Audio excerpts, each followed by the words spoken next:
After understanding the meaning of angle of rotation, then we come to a total new look of your understanding in trigonometric ratios.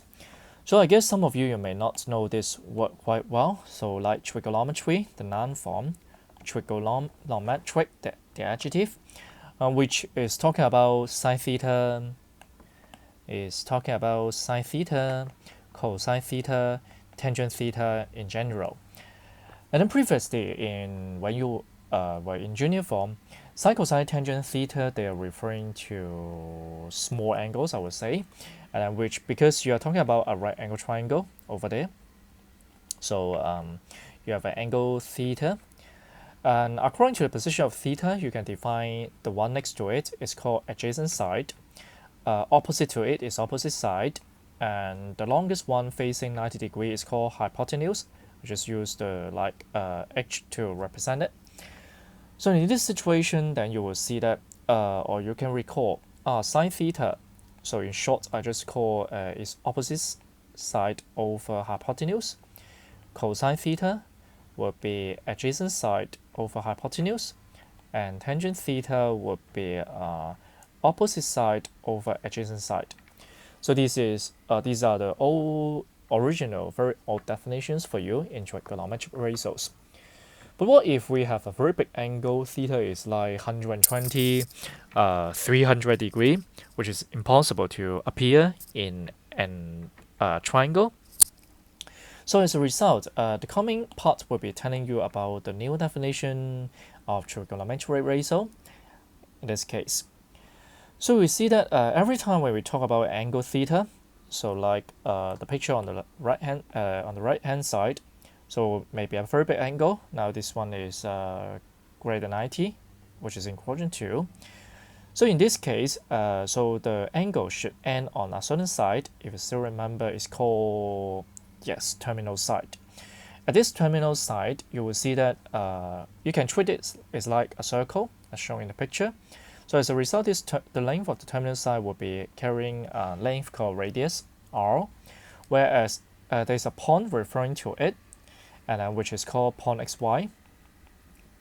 So that's why we'll be making use of these three values, r, x, and y, to define the new meanings of sine, cosine, tangent. So it's very like the old one. We have sine theta is opposite over hypotenuse. So this time opposite side would be about kind of like the height of the point, which is called y, coordinates. Hypotenuse this time would be radius, which is called r. So see whether it's alright to you. Cosine theta would be horizontal length. I change the color. Adjacent side, and then so it's x. Hypotenuse will be radius, x over r. And finally, tangent theta will be called, okay, let's change any other color I can choose. Okay, maybe blue. Opposite over adjacent, opposite over adjacent. So finally will be is equal to y over xc. So instead of looking on the length of a triangle, the this time trigonometric ratios will be defined about on the coordinates x and y as well as the radius r. It's pretty difficult, right? So that's why the coming example give you a very quick idea about the way how we can find it. How about let's take a look in the second picture, the one in quadrant 2. You have to note coordinates can be negative, like if it's in quadrant 2, it's -3 and 4 in the picture as shown. But for radius, you will see that radius will be, what's the meaning of -3? -3 means that the length of the base of the triangle is 3 units to the left hand side. But length itself, it doesn't carry any length, so that's why we take 3 only. While the height of the triangle is a 4, so that's why the radius would be square root of 3 square, 4 square, and square root, so that's why it's a 5. So as a result, in order to get sine theta, you have, okay, y coordinate, which is 4, radius, which is 5, and that's all. Well, when you want to find cosine theta, x coordinate is minus 3, radius is 5, so it's minus 3 over 5. And you see this time cosine theta can be negative, which is definitely not happened when you got this idea in junior form. While at last tangent theta would be 4 over minus 3, but we rarely put negative sign at the denominator, so that's why we move it to top and write the answer as minus 4 over 3. So if it's okay, then maybe I leave the other 3 examples for you. But one thing I would like you to look would be, no matter where is the point P, is in quadrant 1, quadrant 2, quadrant 3, quadrant 4, and we see that in these 4 pictures, the radius R, and R is still a 5. Do you find it?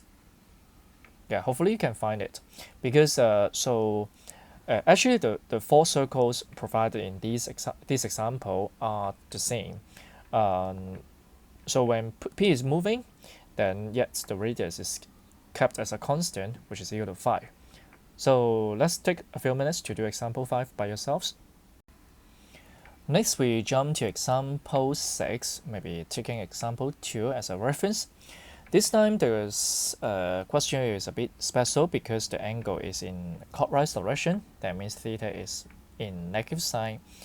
But it won't affect our findings of sine cosine tangent because it's not about the theta, positive or negative itself, but it's talking about x coordinates, y coordinates, and radius. So as a result, we need to find the radius first. The radius will be based on 2 and negative 6. So the line is longer, it doesn't matter. So radius we will write as 2 square plus 6 square, or minus 6 square is okay because after square there is no difference, which is equal to square root 40. As a result, can you spend a few seconds to write down your answer of sine cosine tangent theta respectively? Let's take 10 seconds to do so.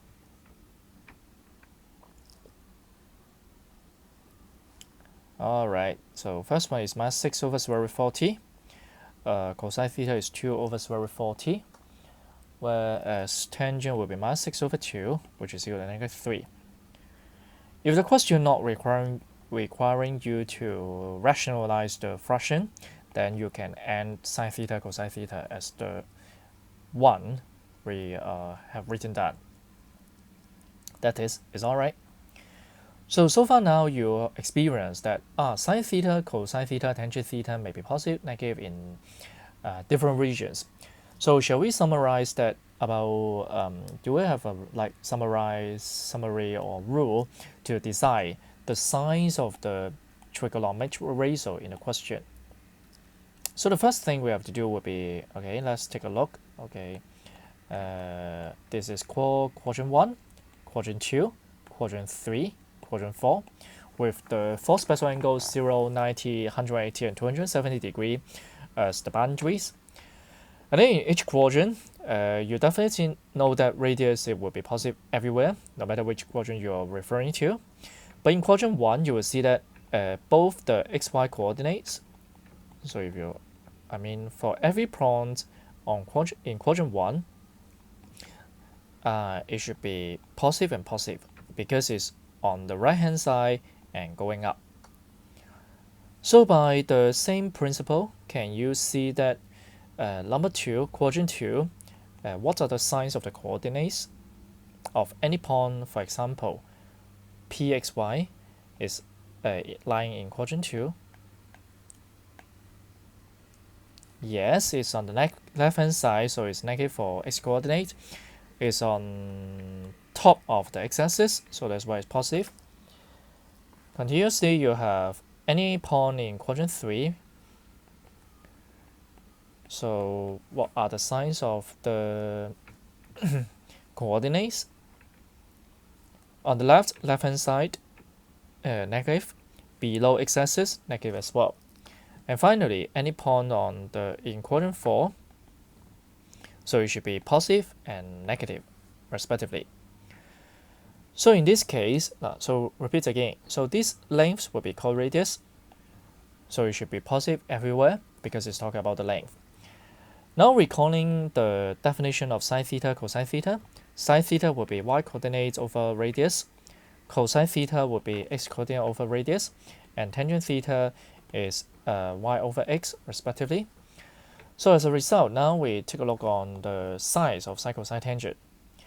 Okay, first of all, a quadrant 1 because everything are positive, right? So that's why all of the sine, cosine, tangent are positive. So I write all here, all. Okay, next in quadrant 2, because x coordinate is negative,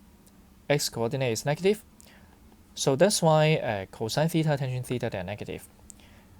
In this situation, that means only sine itself is positive in quadrant 2.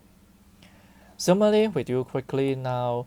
You've got negative for both xy coordinates, so that's why cosine should be negative, sine will be negative, while tangent theta is y over x.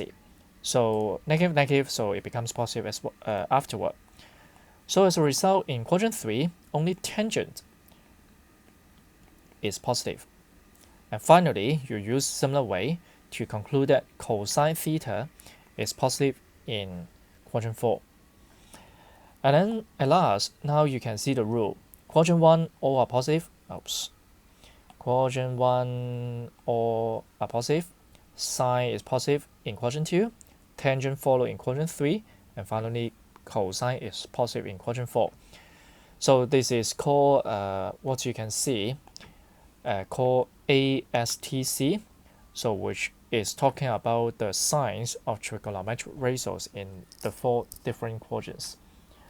To help us to remember ASTC, so you can use different mnemonics. For example, like you can say add sugar to what? Coffee and any other thing. So if you are you can say all students take Chinese, for example. That helps you to remember ASTC easily by a sentence. Next part, we have a very quick exercise to determine the quadrant where the theta is lying on. So it's talking about write down the quadrants in which theta lies, possibly lies.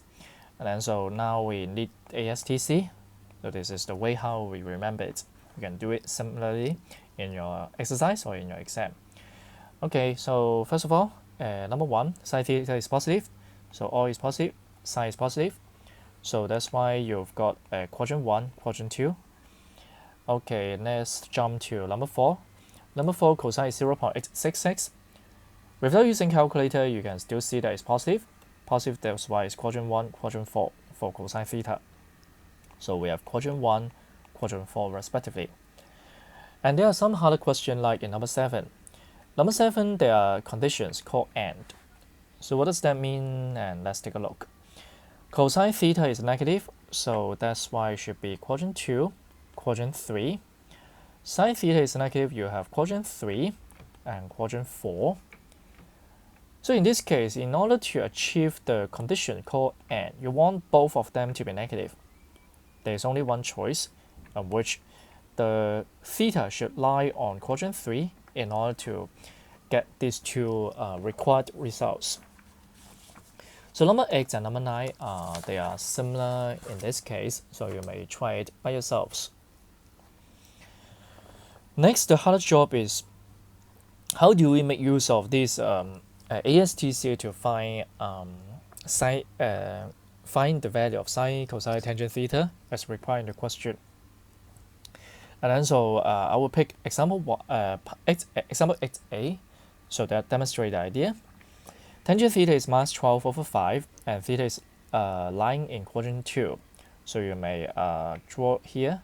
So this is called quadrant 2. This is called theta. Okay, but if you base on the idea about the definition of trigonometric ratios, so you have several headaches. Number 1, what is the coordinate of this point? Number 2, what is the radius? So you find that you're totally in a mess, right? So in this case, I will be using another way to do so would be by using ASTC. Now you have quadrant, theta is in quadrant 2, which is SC. So that means sine is positive, cosine is negative, and tangent is negative. So that's why the negative sign in the answer or the information actually comes from the quadrant where theta lies on. So as a result, I will be ignore the minus sign first, but you look at 12 and 5 in the picture. And afterward, and then how we are going to work on it, it will be, so we go back to the old way how we understand sine cosine tangent, which is in a right angle triangle. So then we ignore the theta because theta is too big. You see it's too big here. And then but tangent theta is given by opposite side over adjacent side, which is theta. So if you really want to match, it's somehow coming from the red triangle now I put in the picture for you. So it's 12 and 5 over there for the length, 12 and 5. And then as a result, so you write 12 square, 5 square. So repeat again, the negative sign I will take away because it comes from the position of the theta, which is in quadrant 2. Taking square root or radius is equal to this one, which is 0.13. So it is 0.13. So with these three sides, then we can write down sine theta very quickly. Sine theta would be opposite side over hypotenuse. Cosine theta would be adjacent side over hypotenuse. The only thing you need to note would be about the sign because of the location of theta. Sine theta is positive, so that's all.